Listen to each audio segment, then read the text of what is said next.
6th, 1944, and the greatest armada in military history is assembled in England for an assault on Hitler's fortress Europe. For this long-awaited D-Day, the Allies have assembled 12,000 planes to protect a surface force of 4,000 ships, all under the supreme command of General Dwight D. Eisenhower, who has British General Montgomery at his side.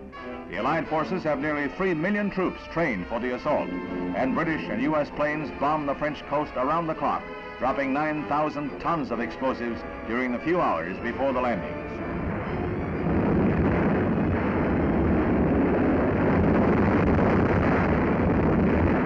An awesome force of 1,000 planes and gliders thrusts deep into France to drop men of the U.S. 101st and 82nd Airborne and the British 6th.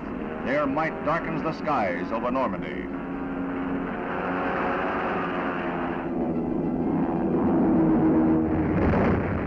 The Allies have complete control of the air and cover the surface forces as Allied troops pile into landing craft to hit the coast from Cherbourg to Le Havre. As they prepare to move in, 500 warships lay down a withering barrage.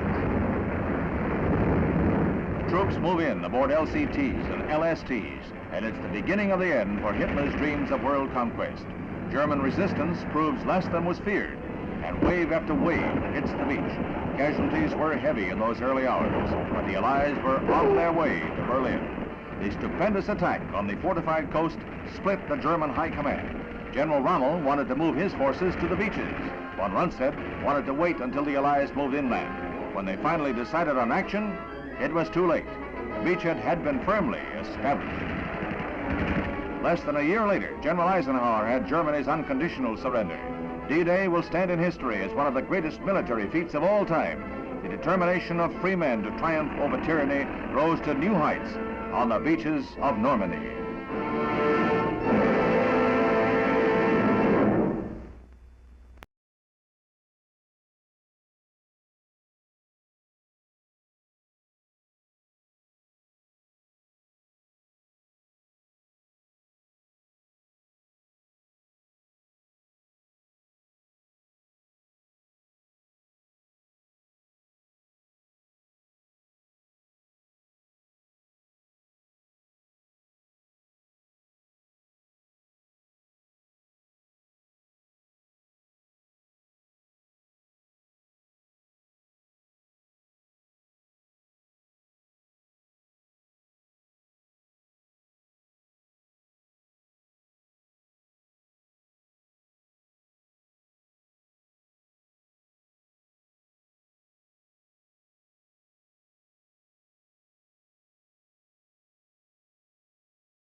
제국 이사관은 아주 가까이 있습니다.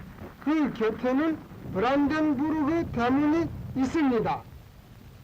이것은 브란덴부르크 대문입니다. 이곳은 프리드리흐와 윌겔무, 부르시아 왕들과 독일 황제들이 개선식을 하던 곳입니다. 여기에서 파시스트의 비명예가 전 세계를 아주 크게 떠들고 있은지 그리 오라지 아니하였습니다. 그것을 점령하였습니다. 제국 이사관까지 전부 200m가 남았습니다. 지금 모든 사람들은 오직 한 가지 생각, 오직 한 가지 갈망만을 가지었습니다. 즉 제국 이사관의 승전기를 휘날릴 그 생각,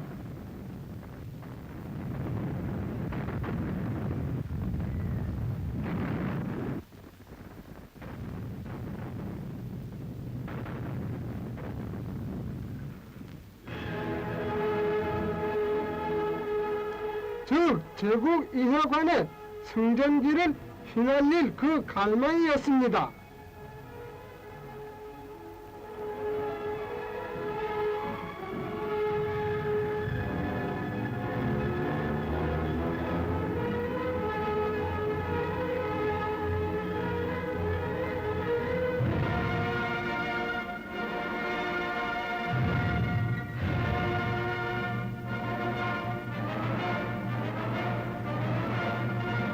제국 이사관에는 승전기가 휘날리고 있습니다. 스탈린 동무의 명령을 실행하였습니다.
This is the survey of the assassination scene. This is Elm Street, Houston Street, and Main Street. This is where Mr. Zapruder was standing. This is the sign that blocks the view of the president for a few seconds in the Zapruder film.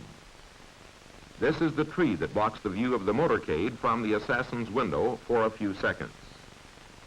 The window sill is 61 feet above the sidewalk, about 68 feet above this area where the president was shot in the neck, and 73 feet above this point where the president was shot in the head.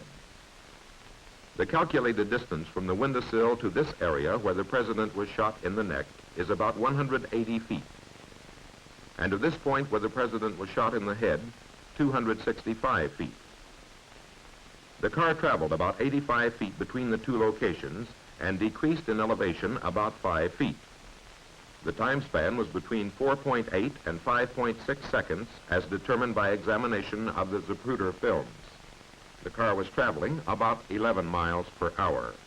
With the camera facing straight ahead, we turn right off Main Street onto Houston Street and follow the motorcade route. The building in front of you is the Texas School Book Depository. We continue on Houston Street for 1 block and make a sharp turn to the left onto Elm Street.